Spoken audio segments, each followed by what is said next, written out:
This week, my final week in Kauai. NFL chaos continues. Rip reacts with his whole entire heart. And we talk point guards, Vancouver, and life with one of the best to do it, Steve Francis. This Houston Rockets episode of One Star Recruits is brought to you by 500level.com. Go get all the Rockets t-shirts on 500level.com, the best t-shirts in the game for guys like Cam Whitmore, Freddie Van Vliet, one-star alum Amen Thompson, shooting 56% this year. All those shirts can be had on 500level.com with the discount code DK and RIP at checkout. That's DKANDRIP. 20% off everything on the site. 500level.com. Let's go. Yo, aloha. Welcome to the One Star Recruits podcast, checking in 170.2 pounds. My last week in Kalaheo. Saturday. We record on Tuesday. Today's Tuesday.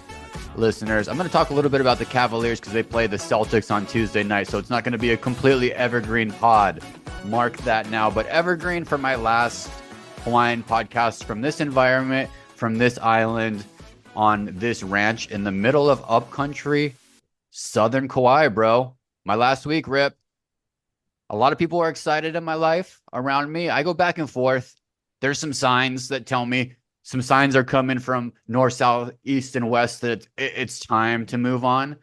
Still a harder pill to swallow. I'll talk about them in my one-star moments and my one-star Rex, probably, Rip.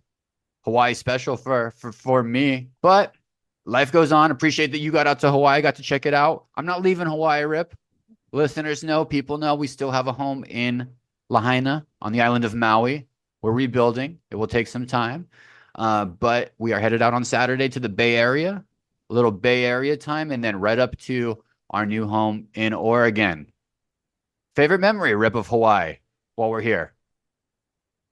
To me, it's just everything. It's a lot of chaos with the fire. We haven't had power in 72 hours right now. I'm sure you're going to talk about that later in one-star moments, but mixed with a lot of joy, peace, and happiness. You got yourself back into shape. You're sitting pretty at 170. Got a little beard going. So I think it's really just the all-encompassing like metaphor for life. A little bit of joy, a little bit of chaos, a little bit of exercise, and a lot of love, man. So that's kind of sums up your time in Hawaii for me.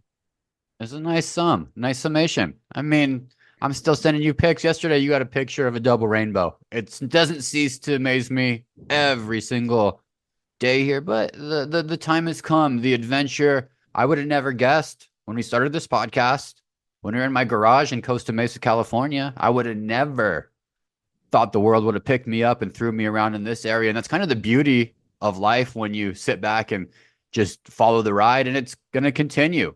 I've lived in Rip, 12 different cities now, just in my adulthood.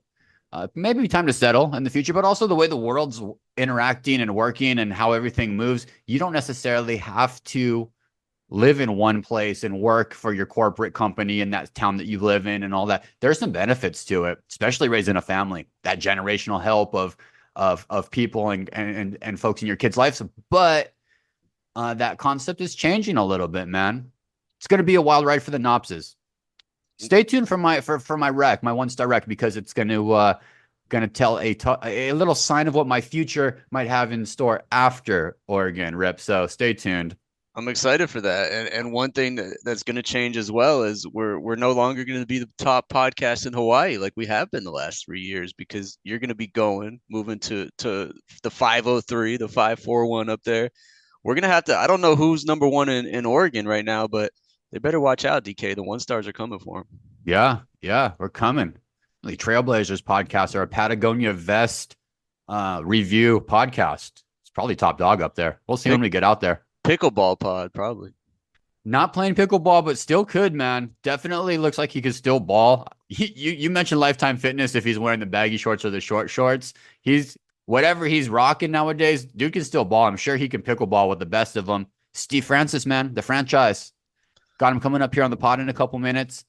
Houston Rockets fans, Orlando Magic fans, Knicks fans. That green uniform, I see pictures of him all the time.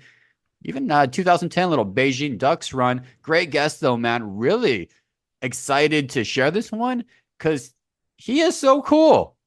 Steve Francis is just a cool cat, man. He is in the beginning phases. I can tell we've been doing this long enough, Rip, with athletes. That he's in the beginning phases of getting something going in the content land and the podcast world and where it's going. So you'll see him on a lot of shows, I'm sure, coming up in the near future. Maybe his own stuff. Dude knows ball. Dude has lived life and is not afraid to talk about it. And he's even scratching the sense on things that ex-athletes don't talk about that much. Stay tuned for the interview, but we talk about Canada as a country. If you know he didn't want to go there, there's a whole podcast dedicated to Steve Francis not going to Vancouver. And we talk about it. And the way that he holds it down is so inspirational. Made me even think, Rip, maybe there's podcast space for other athletes in this world who got drafted or ended up in a city that did not fit with them at all. And after the career's over, we're able to go back there with a new look, with a new lease on the city. Thought it was a great idea. It was very inspiring for me, man. I tried to get to it too. I think if him and Yao started a podcast, it would blow up in Houston. It'd probably be the number one podcast in Texas, in all of Texas. But yeah, just a really unique career. I think while he played, he was definitely a top 5 point guard. We mentioned the 3 All-Star appearances. Just a bona fide scorer, and career cut a little bit short, but the 10, 12 years he was in the NBA, he was one of the best, DK. And I remember it like it was yesterday watching him at Maryland with the Terrapins coming out of JUCO. A lot of people don't remember that JUCO part of his story, but we talked about that a little bit as well. Just burst onto the scene, all ACC right away. And he's going to go down as a legend in College Park back there. And yeah, excited for everyone to hear this because he doesn't do a lot of these pods. He did the Knucklehead with Darius Miles and Quentin Richardson, but we might be only the one of the first 5 podcasts he's done. So look out for a lot more of that in the future. And for you and I, the basketball stuff hit so hard for listeners in our age group. It was Y2K. 1999 was the year he was drafted. Moving into 2000, Allen Iverson. This was the crossover. This was the dribble. And one kind of made its way. Everything was flowing in the same river for a moment of this exhibition of dribbling expertise, if you will, in a way that we've never seen it before. Catch me and Rip at the Lakes basketball court in Tempe, Arizona, trying to do triple crosses, like Steve Francis and the professor at those times. And right off the bat, we knew this guy had the best handles, and we're comparing him to Iverson and some of these cats that we're watching, Rip. But 2000, it was in LA. 44 points against the Lakers. It was the first time that we actually saw those dribble moves. I think it was a March game, bro. He scored 44. He had 6 3-pointers against Jason Kidd in a game. I mean, there's a couple of games that really hang out, but you hit it, bro. You hit it right in the head. This man is an icon in Maryland. And for the basketball side of Maryland hoops, this dude's in the rafters in College Park. Check his highlights. Google his highlights. Just give it a Google. It's time, listeners, especially as you hear this interview and like, oh shit, this guy is tight as hell. So hop on board with this dude, Steve Francis. Enjoy this interview with the franchise.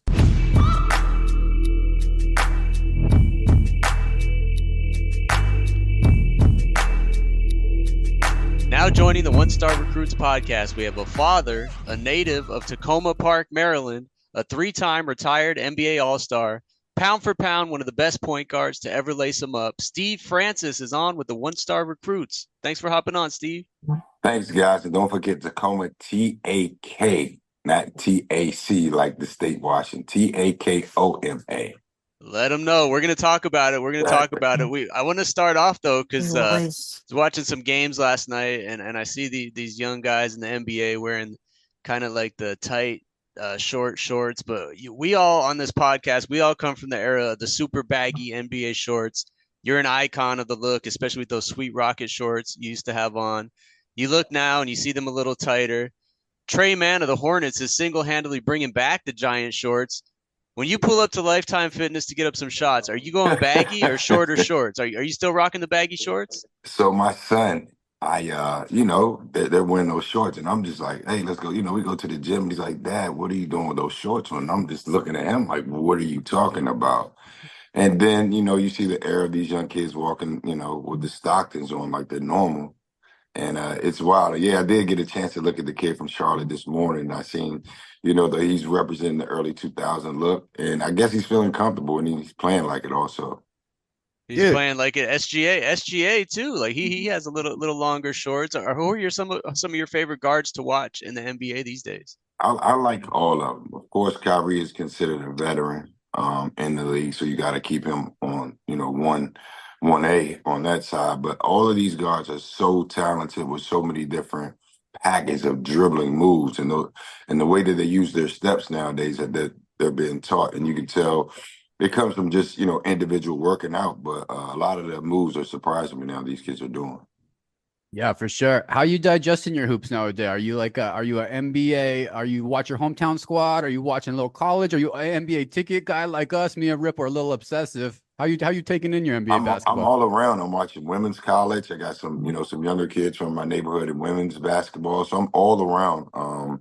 Even watching international basketball. So I'm all around watching, but even watching basketball in Vancouver. So I definitely opened my eyes, like you said, being a dad, and my son definitely fell in love with the sport. So I'm definitely had my eyes open a lot. Yeah, yeah, dude. You love. I'll stick with being a dad actually, because congrats. Know you're raising great kids. I love so much that you love basketball still. It's funny doing this podcast, Rip. Sometimes we talk to some ex-athletes who aren't as into it anymore. Yeah. Amazing that you still love hooping, man. It comes with it, man. Like I grew up in it, and it's a lifestyle. Like I explained to my son, like my lifestyle in basketball is completely different from your approach. So, you don't have to run from dogs or jump over a fence from the cops or anything like that. So, the way that you train is in the gym. So, yeah, I'm in it to win it forever with basketball. Yeah, for the listeners who don't know, on that note, Steve's childhood was a bit of a wild ride. I mean, father Yeah, spent some time in prison, dabbled in yeah. in just survival and some drug dealing on the streets. It was well chronicled. The power of the step parent and that development. I guess being a dad yourself now, where are you putting your energy in parenting right now? What are your parenting foundations right now? It's great. My daughter is 19. She's in college, and she's pursuing something that she wanted to do early in her career. She wanted to play basketball. She didn't. She decided to be a cheerleader, and now, she'll shortly be working on her second major to be a sports agent, and also she wants to be a general manager of a sports team. So for her to go a different way growing up than I did, that's me. That's what I feel most accomplished about. Dude, amazing. It's such a beautiful concept and idea now, and it's all going in the right direction in women's basketball in particular. But women's sports, man, it's never been brighter. Very cool. Absolutely. Thanks for sharing that. Dude, you brought up Vancouver too. You actually one of the only athletes closely tied to that city who never ended up playing for it. It was over 25 years ago now with the Grizzlies. You mentioned you were just there. Actually, as a fan, I feel like the world could have seen the dope ass Steve Francis Grizzly jersey, bro. I feel like the They world had them. they It was exist. well, I have a couple of them, but yeah, like you said, it was so long ago. It was 25 years ago, and the last couple years, a couple years ago, I had an opportunity to go and say my piece of how I felt, how things transpire in the trade, and how the city felt about myself. And they got an opportunity to really meet me outside of what they saw on television. And again, like you said, these podcasts are great for people to, just to get to know a person one on one rather than what you read 3 or 4 days or months and years after the fact. There's actually a whole, I don't know if you're aware of this, there's a whole podcast by some Grizzlies journalists and fans. It's called With the Second Pick, Steve Francis Podcast. I don't know if you're aware of that, but it's pretty crazy on Apple Podcasts. What are your thoughts on the city of Vancouver? Just haven't been there, and after all these years, like you talked It about. was great. Like I said, as a city, I can understand the sourness of taking basketball away. And again, like the NBA explained, that was a marker that both the team and also the league was losing on.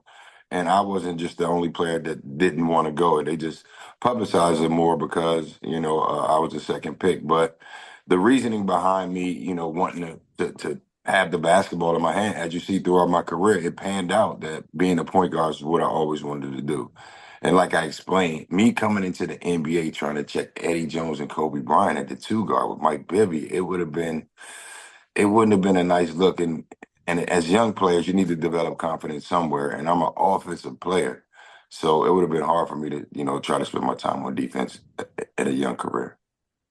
Respect for even going back. How did that come together? Was that a thought you had in your head? Your team put that together? Was I there actually did. I had the thought, but there was this young lady. Her name is Kat James, who actually came to one of my autograph sessions here in Houston with me and my son, and approached me. And of course, I had my son, and it was great timing because I, explaining to him about some of the things that were written about me that absolutely weren't true, and I was happy that she approached me at the time with her camera running, and my son was able to see that whole story unfold. He had a chance to go back into history and understand, it was more about business than basketball.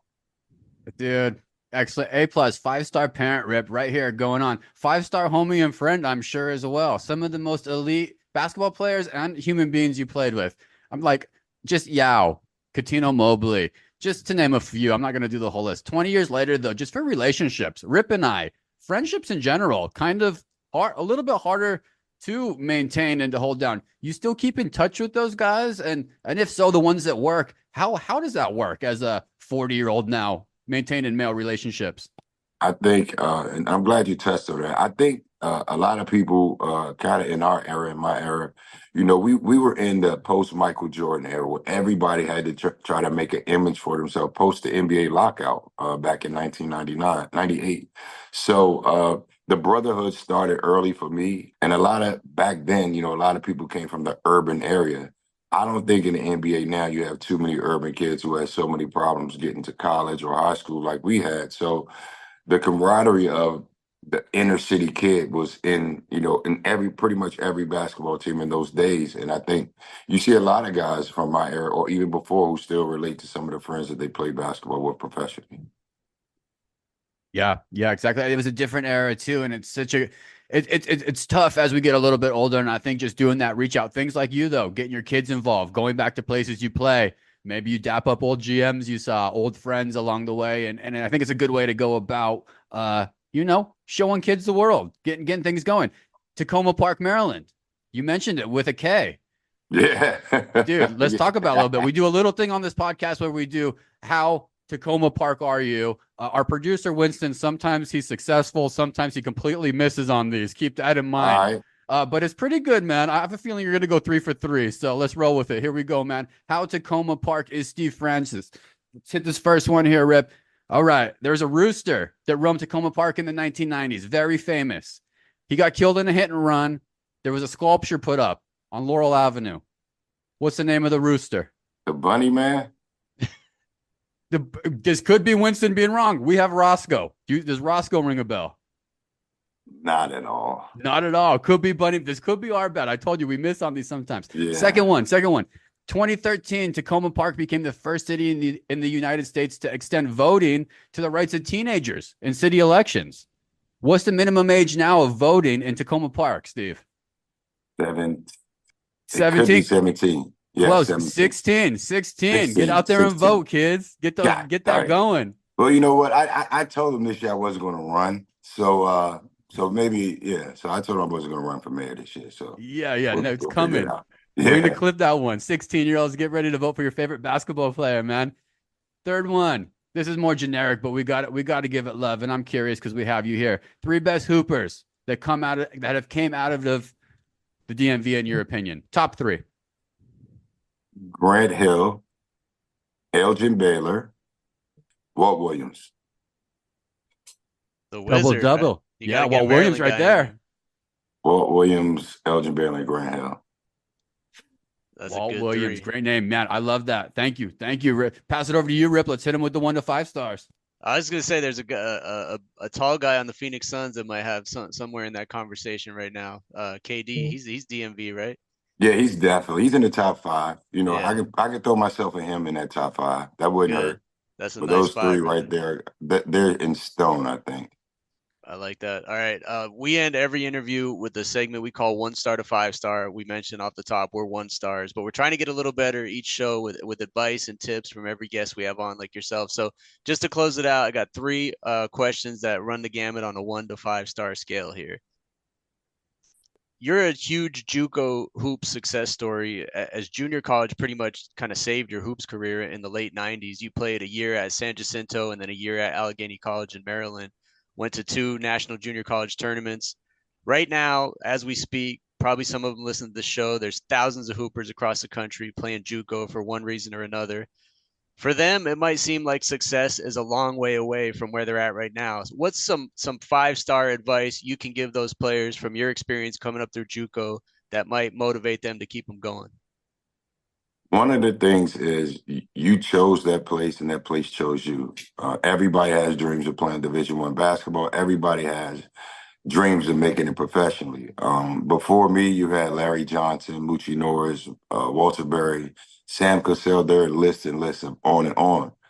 The one thing, the secret is to keep that weekend money that you get from your coach and make sure that you're getting food. You're not spending it on social media, things like that. You're able to get some weekend money so you can eat. And that lasts throughout the year. I've seen a lot of guys who didn't save their weekend money, and a lot of guys got in trouble. So me being so far away from home and saying, Jack, that was one of my coping mechanisms. Make sure I ate well and I stayed in the gym at night. I like that. Save that weekend money. All right. Mental health, we talk about almost every episode on this podcast. It's so important. Finally feels like it's getting the attention it deserves. Checking in on people. We got to always remind ourselves, check in on your friends. On a scale of 1 to 5 stars, mental health overall in general, how important is it to check in on those loved ones? 10-star.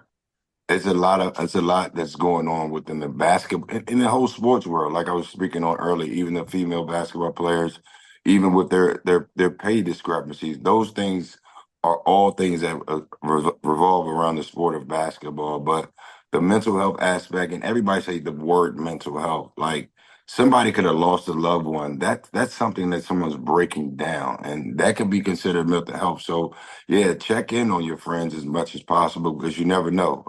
For myself, like you said about people that I've played basketball with throughout my career, a lot of us still remain friends to this day, and we keep the same brotherhood and the camaraderie that we had as youngsters into our 40s.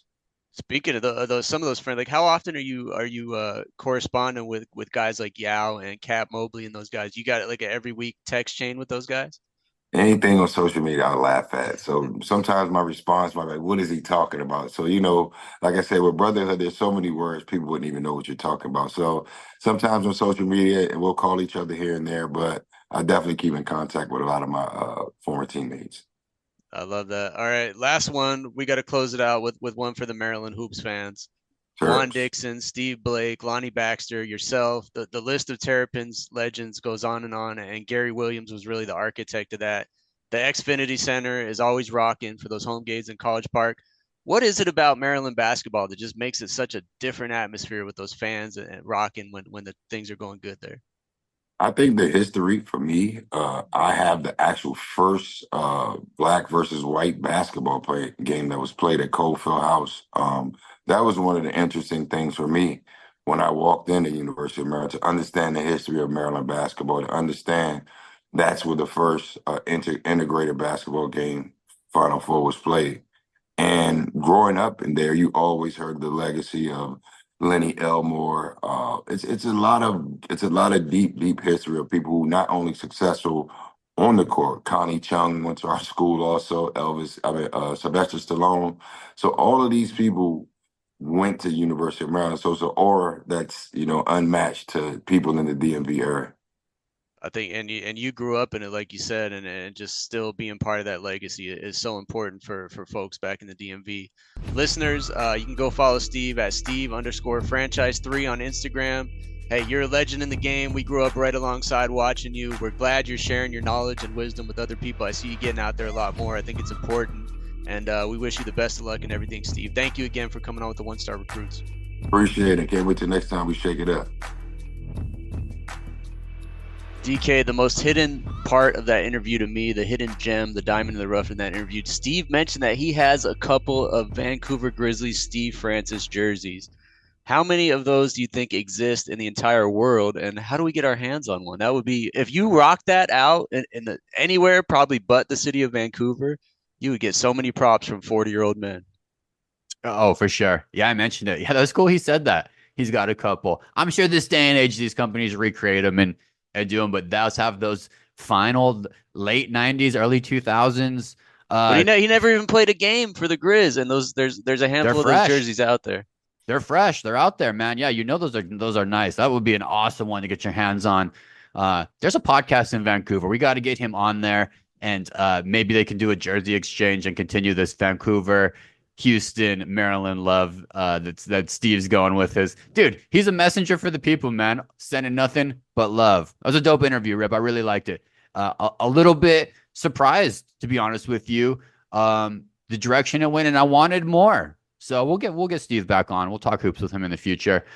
I'd like to talk Cleveland Cavaliers with this dude. This kind of boggling my mind a little bit. We're moving into the in-season tournament. Tonight is Tuesday as we record. The Cavaliers are still undefeated. Now, they face off with the Boston Celtics tonight, which has suddenly become a huge, huge, huge game. Not only for the storyline, for the in-season tournament, but to really see if this Cavaliers team is what they are. The coaching change I'll get to in a sec has been the catalyst because the team hasn't changed that much. A lot of the personnel is still the same. Are you keeping track on this run with your kids, Rip? Because this came out of nowhere. If you had to be a hoops head to really see this one coming. It feels like a little bit of one of those teams that just gets better every year. Like you said, the roster hasn't changed much, but Kenny Atkinson's the guy, man. Saw that success in Golden State and his assistant. And sometimes you need that little change of voice. But yeah, my youngest son, 6 years old, wakes up every morning. He asks Siri, what is the Cavaliers record? Dad, they're 14-0. Dad, they're 15-0. He knows they play the Celtics tonight. So, hey, they're getting close, man. The Warriors were, 24-0? I think so we got 9 games left. It's part of history, man. It's hard to do. It's 20% of the season is 15 games, just to break that down. And the NBA is no joke. I mean, the East is a little chiller than the West, but I'm very, very impressed, especially for the NBA facing some light hurdles coming out of the gates with Kawhi Leonard and Joel Embiid competing with things like the World Series and the election. It's been tougher to grab eyeballs. I think Steph Curry's done a great job in the Warriors. You mentioned him. Definitely got this thing going with the NBA Cup. And now we get to pass it over to this Cavs team who's doing something that has my attention. I mean, I'm going to be watching for sure moving over here. So 15-0. Couple personnel, just to mention this, just for our listeners, and then we'll move on from Cleveland because it's so impressive that Kenny Atkinson is getting this done. Donovan Mitchell got a 3-year extension, 150, I think, Rip. Okay, all good. The nervous side of basketball, people think, oh, shit, now Donovan's going to Zach LaVine. Really? So the expectations for me was, I don't know if you had anything different on your end, but it ended that uncertainty around at least like an all-star player there. They extended Evan Mobley. Biggest surprise of the year because somehow he found his cojones and he's aggressive. Same set of tools, but more aggressive and fiery. So he got paid too. Maybe that's part of it. 224, I believe. Mr. Mobley got, and then we bring in Kenny. He replaced JB Bickerstaff. I think people like him, but this guy, Kenny Atkinson, dude, he coached in Europe, Rip. He was overseas. Steve Kerr just seems like a guy that I would really want to play for at the end of the day. And it's working out. A lot of trust, a lot of movement in the basketball. Bottom line for this Cleveland Cavaliers team, watch with your kids. I think this is the new way of basketball. It's moving to, Rip, where the bigs, this could be with Steph Curry. And I say this with all due respect for the Warriors because they're doing some amazing stuff with a 12-man roster right now. Cleveland, on the other hand, is going 8 to 10 deep and using what they have. So, Rip, all said and done, Cleveland Cavaliers. Is this going to continue? They got the juice to see the Cleveland Cavaliers in the NBA Finals. No LeBron. If you look at history, the 6 teams that started out at least 14-0, I believe 5 of them have made the NBA Finals. So it's hard to bet against them at this point. The Sixers are in last place, having team meetings all over the place, stars going at each other. The Celtics obviously standing in the way there, but the Bucks look a little soft this year. So it's wide open for Cleveland. That's, like you said, it's a huge game tonight against the Celtics, kind of just to see how they look against each other. And historic efficiency on offense. The Cavs definitely have a shot this year. But can you I know you've done your research here. That was a great little piece there. Great little info you gave on the Cavs. Can you name the one player on the roster that is a one-star recruits alumni? Give it to me. Let's see how deep you go. Oh, it's got to be a deep cut from years back. It's actually not even that deep. He's a top George 8. Niang. George Niang. There we go. The minivan. Yeah. George Niang shooting 40% from 3. As always, George Niang. Steady 40% shooter. And Darius Garland. They have names there. This has got to be a small window because here's the thing about a small market Cleveland team that's spending all this money, even if they win it, Rip.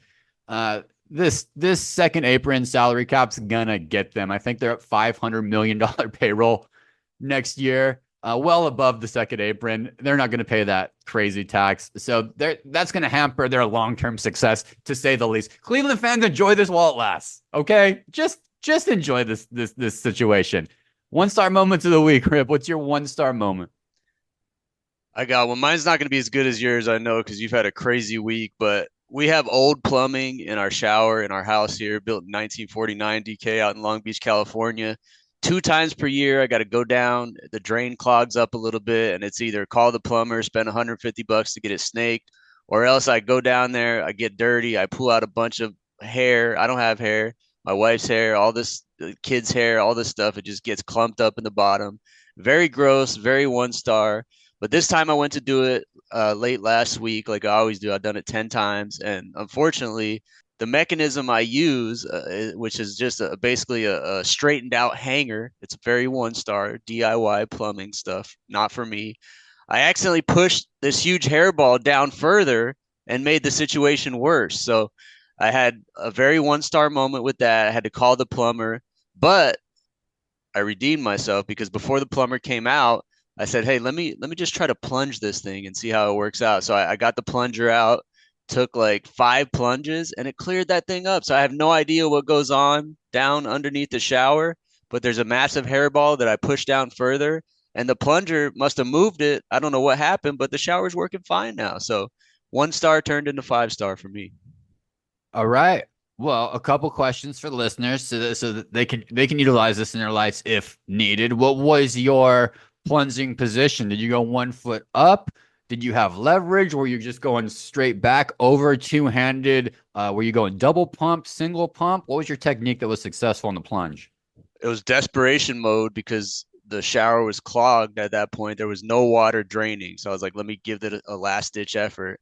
So I'm trying to tiptoe around the water. I get in there, put the plunger right over the top, straight down, 2 hands, jab down, like Jake Paul jabbing Mike Tyson's face, jab down real fast, pull back up, jab down, pull back up. Really, really violent strokes, DK. And it, like I said, it took 3 or 4 plunges and the magic happened. Aggressive. That's what I wanted to get to say in the plunging game, because I've been listening back on our shit on my 1-star moments. You got to be more aggressive in the plunging game than you think. And even you have no hair, Rip. I know you have a Manscaped product from our years in podcasting, and you do shave your pubes. So no hair us, okay? Unless you're we're going to announce to the world right now, no pubes. Yeah, it's hard to tell when you pull out a giant hairball if they're curly or pubic or coming from the head. But I know I always have an excuse with being bald for 20 years that the hair is not mine, DK. I should get a shirt made. The hair is not mine. 500level.com. And then on the back it says possibly butt hair or pubes too, because you Manscaped as well. There you go, Manscaped. Just took over the baldman niche. Has a nice TAM available to it. 1-star moment for me, dude. So I don't want to get into this too much because I could for days. Essentially, though, the winds are very high on an upcountry Kalaheo on the west side of this island, in combination with a lot of trees that are going every which way. And it took our power out here Friday. So we lost power here Friday at 2 a.m. Luckily, the weather's amazing and the breezes are amazing. So it's not a situation where we need a heater, a generator, air conditioning, any of that stuff. Thank God. Thank God, because that would add a whole new wrinkle into this thing. Usually this happens and the energy kicks back on in about 10 to 12 hours. They'll send out a Kauai Electric van. I'm in the middle of nowhere, so they have to dirt road it. It's been raining, so they have to back road, dirt road it, get here, and they fix it. This weekend it happened at a weird time. It was very windy, so they had other shit going around on the island. Essentially, at the end of the day, we went Friday, Saturday. So Saturday, we expected it to come back on in the evening. This is when you start to kind of question, where's my freezer temp at? You pretty much, your fridge is in trouble after a full day, 24 hours. So when you start questioning the freezer, maybe we should start thinking a little bit more. And also that's the time when all your things start losing charges, all your life shit. So Saturday, college football's on. Sunday, Okay, baby, I'm praying to Lord baby Jesus on Sunday, 8 a.m. that football games are going to be available for me. They are not. I woke up every morning. I look right at that microwave clock. Nothing. Dark. No power. And so Sunday carries on. No power, Rip. So at this stage, all of our food is gone. Nothing is charged up anymore. I'm heating up hot water on the grill. I'm heating up any food on the grill. I'm not running low on propane too, low on prop as well. Just situational. The world's telling us time to end the chapter. You're not made for upcountry living without electricity. We're just really not. It's a whole panic for us too. The road's also incredibly muddy. I don't have the truck anymore because we're getting prepared to leave. So I'm driving my other car here on a muddy road. The universe has spoken to your boy, Rip. Have spoken to your boy. So my 1-star moments is living for 75 hours. And the bad news is I had to rush Rip into this podcast today because we just got the text still climbing the trees or some shit.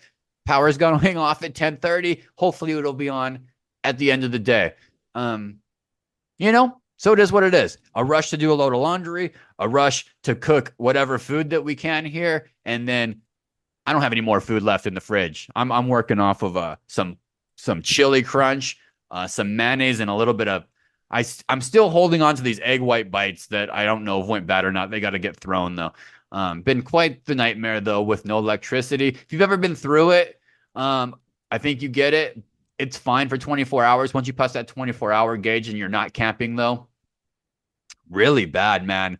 I need to look at my life again because I need to be more prepared for this shit. We as a world need to be more prepared for this. We're so accustomed to, I didn't even know what to do with myself without being able to watch football, or I was cleaning things, Rip. I was packing things. I was putting lotion on my feet. I haven't lotioned my feet in 27 years. I mean, what a time to be alive. Yeah, before we get all these DMs from listeners asking why there's no NFL talk this week, there's your answer. DK had zero power. But by the way, still got a huge fantasy football win. I think your team scored like 140. Maybe that's a sign. You have no power to do anything with your lineup. Don't do anything. But how about yeah, I think so. That was the huge thing. And very excited about fantasy football too, because what are we down to, Rip? 3 more weeks? What is it? 3 more weeks. We're right in the mix, DK. Right in the mix for a playoff spot. 3 weeks left. I'm just liking seeing our guy Shitstorms continuously slide down that leaderboard, man. It is so hilarious. It's really a crisis. I'm not going to go any further on that because I play that guy this week and I saw he has like 5 buys, so I don't want to kick dirt on him while he's down. But hey, how about one more thing from your power outage? We're in 2024. We got cryptocurrency. We got online gambling.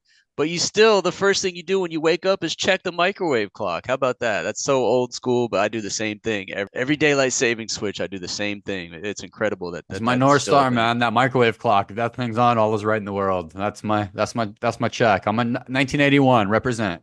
Give us a recommendation of the week. Give us something positive. 1-star recommendation. Well, let's be prepared in your household. Since I'm just on that, I don't know what that means for you, Rip. Batteries, flashlights, things, because shit does happen. So probably people in cold environments, generators, and just it happens. So this is your reminder. If you have some time, this is the bug to get up your ass. I'll keep it super positive though. Recommendation wise, I want to highly recommend the island of Kauai. It's been such a special, wonderful, soft landing place that I would have never envisioned in a million years that I would get to spend an entire year here, 14 months. Living here, and it has changed my outlook on Hawaii, on Polynesian culture, on lifestyle in Hawaii. I still love the beach communities, and I love Lahaina, and I love the areas of beautiful beaches and restaurants and things. But getting up into the mountains of Hawaii, where folks don't usually get to live and spend time, and being able to softly land here for a month, get our life back together, figure things out. And we're leaving healthier, stronger, and from my wife and I more in love too, which is important in relationships, because it has been wild, and more excitement than we've had before for a next chapter. And in this case, it happens to be Oregon. Although shout out to Seymour, listener of the pod, who let me know no income tax in the state of Washington. A lot of people do the Vancouver, Washington situation. for their job, and then Rip go buy all their stuff, no sales tax in Oregon. So learning a lot of things, but very grateful, and just want to say a huge mahalo to all of our supporters in Hawaii, all of the guests that have been on, Tamua, all the local folks at the Maui Gyms Invitational in Lahaina that got us out, that got us press credentials, that got us interviews, just all the people who really let this podcast have some legs here, Rip. I think we did the best that we could, digging in podcast land to as many Hawaiian opportunities as we could to highlight them on the show when we can. So I'm so super proud of that, and very excited about what the future holds. Now, I mentioned at the beginning of the podcast, Portland's our next stop, Oregon's our next stop. Small tease for the listeners and for you, Rip. I'm not sure if you know this yet either. My wife is, her father is from Italy, born and raised. So my wife is first generation. We've been in the process now for about 3 years. It's been a long while of getting her citizenship, which then she's able to secure a Italian passport. And as her spouse, I too would be able to get an Italian passport. We have just crossed the second quarter mark of that process, moving into the second quarter, Rip, which is now approval of her citizenship and moving into the passport application process. So keep your fingers crossed. There's an opportunity the Nopsis could find themselves in Florence, Italy, 2-3 years from now. That passport opens up all of Europe, Rip. We can live all of Europe and travel all of Europe without any extensions or visas if we can make that happen. So exciting shit, dude, in that realm. Stay tuned. I'll keep you all posted. It was dead in the water for a while because the consulates are difficult to work with and get things done. Think fax machines and translations and birth certificates that have small errors. Think all the problems in the world in getting it done. But just know that if you get that done, I think, Rip, that's the billionaires want multiple passports. Multiple passports is like the ultimate luxury at this stage in life. And that opens up Europe for us. You never know. So stay tuned. I tried to tell you there's the Montelupo Focacceria right along the banks of the Willamette River. I don't know why you need to go all the way to Italy when you're going to have it right there in Portland for you. But hey, how about Seymour as well, listener Seymour in Utah? The second I thought we lost him as a listener, he drops a gem on you, like live in Vancouver and commute into Oregon. What a gem, Seymour. Good stuff. Yes, and Rip, you're not going to catch him on some of those Utah. He's traveling. He's building Apple stores. He could be in Florida, and then he could be in Chile.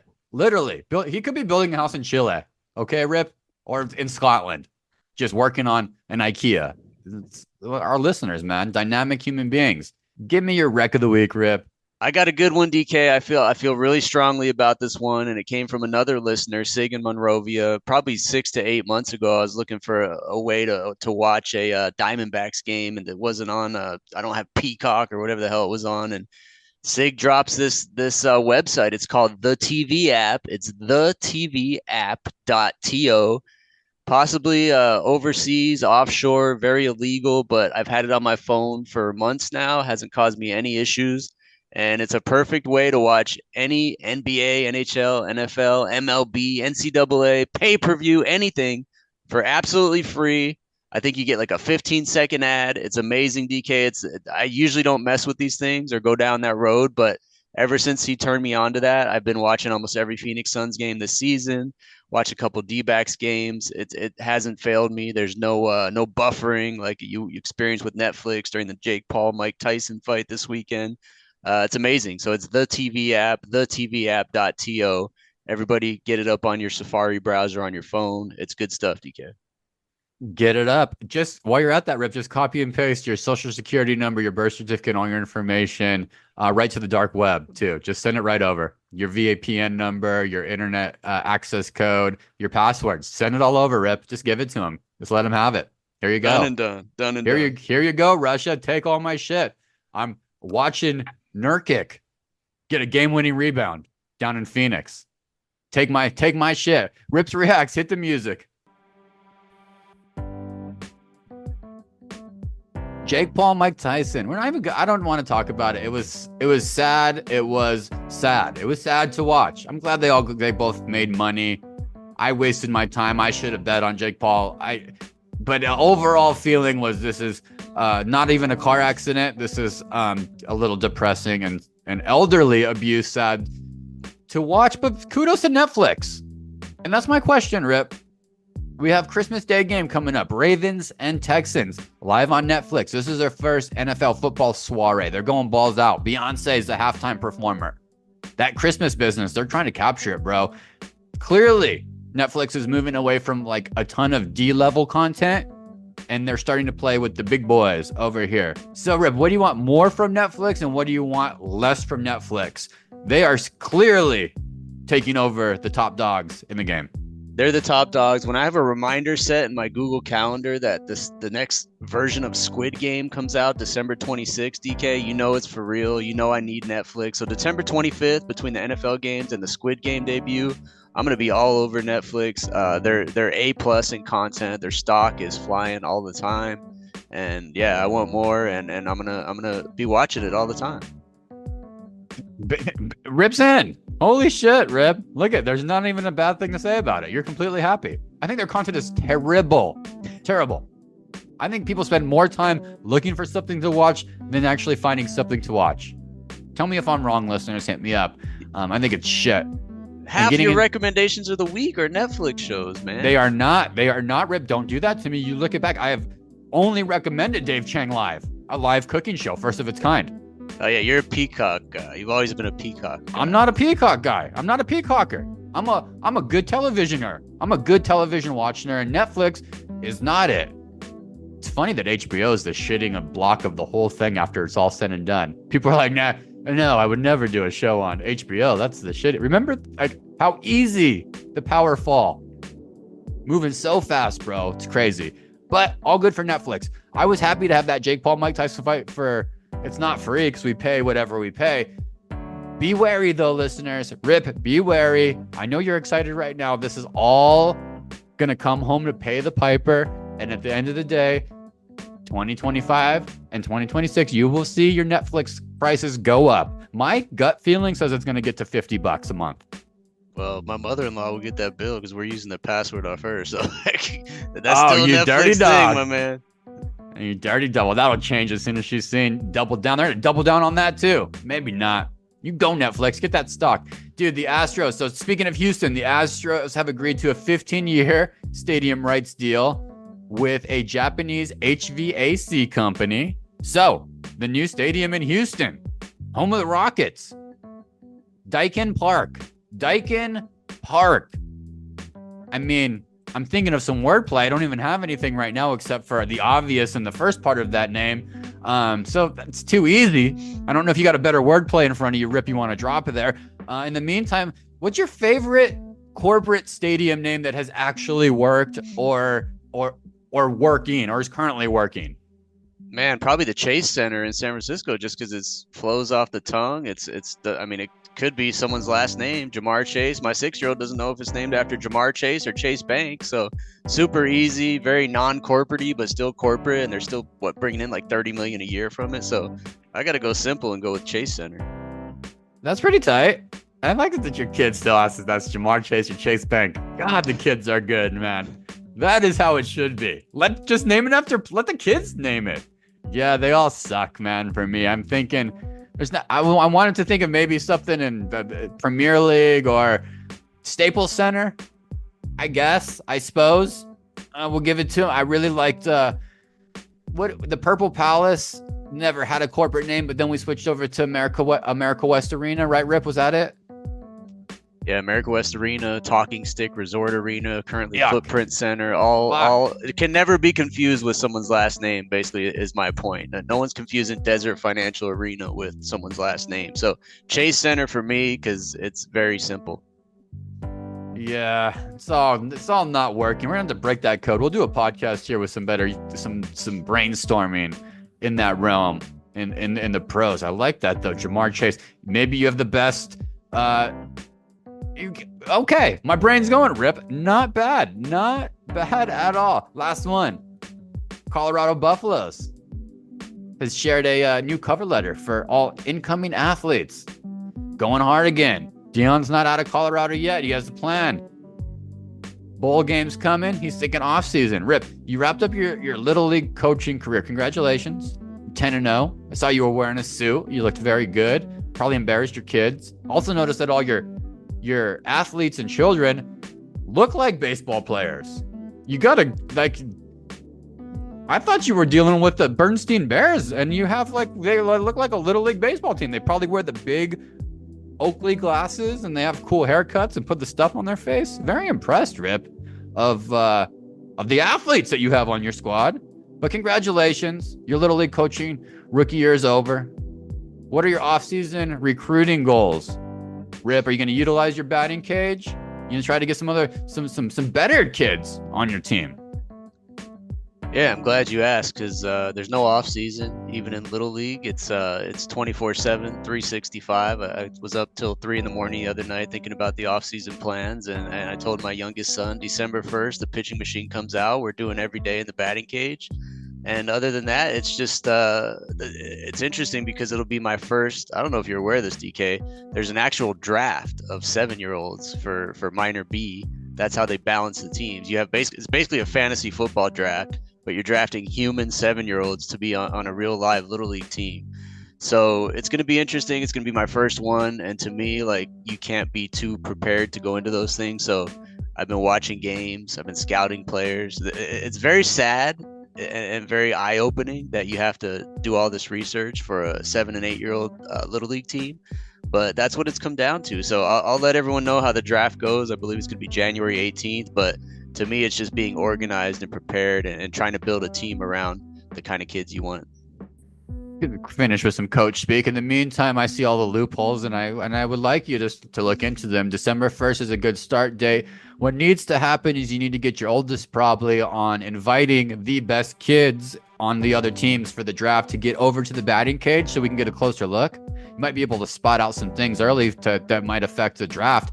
You have a tool there, Rip. So get them on over, check that out. Throwing it out there, we're talking about naming rights. I'd be interested. You can come back with a counter offer. Currently have $75 though on the table if we want to go ahead and go DK batting cage sponsorship.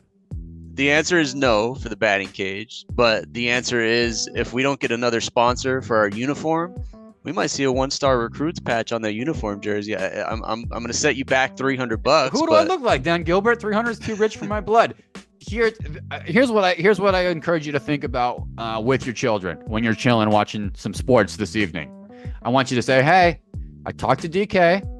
He's very excited about the off-season training protocol we have set up, and he wants to sponsor the batting cage. What that comes with is $75 that you can use however you want. And what I need in return for that is I need both of those kids and maybe some of their friends to make a really cool sign. You can use cardboard or really cool sign. I need a photo of it. This is DK's batting cage. Okay. And they make a cool sign. You put it up right fresh in there. $75 to the Venmo. Talk to them. Get back to me. Man, if it doesn't involve a screen or a video game remote controller, I don't know if these kids are capable. I just gave you an art project. I gave you an hour of time. They're going to be excited making a sign for DK because they're going to get money that you can control. I just gave you about 6 gems, Rip. Don't piss on that. You just ponder it. Listeners, you ponder it. If you want to just ponder DK leaving Hawaii and you feel really, really sad for him because he has to come back and do normal life with all you normies, hop on and give us 5 stars. 5 stars is everything. It really helps everything. You guys know this. We love you so much. Rip, excited for the sponsorship opportunity. We'll talk about it next week. See you later. See you next week.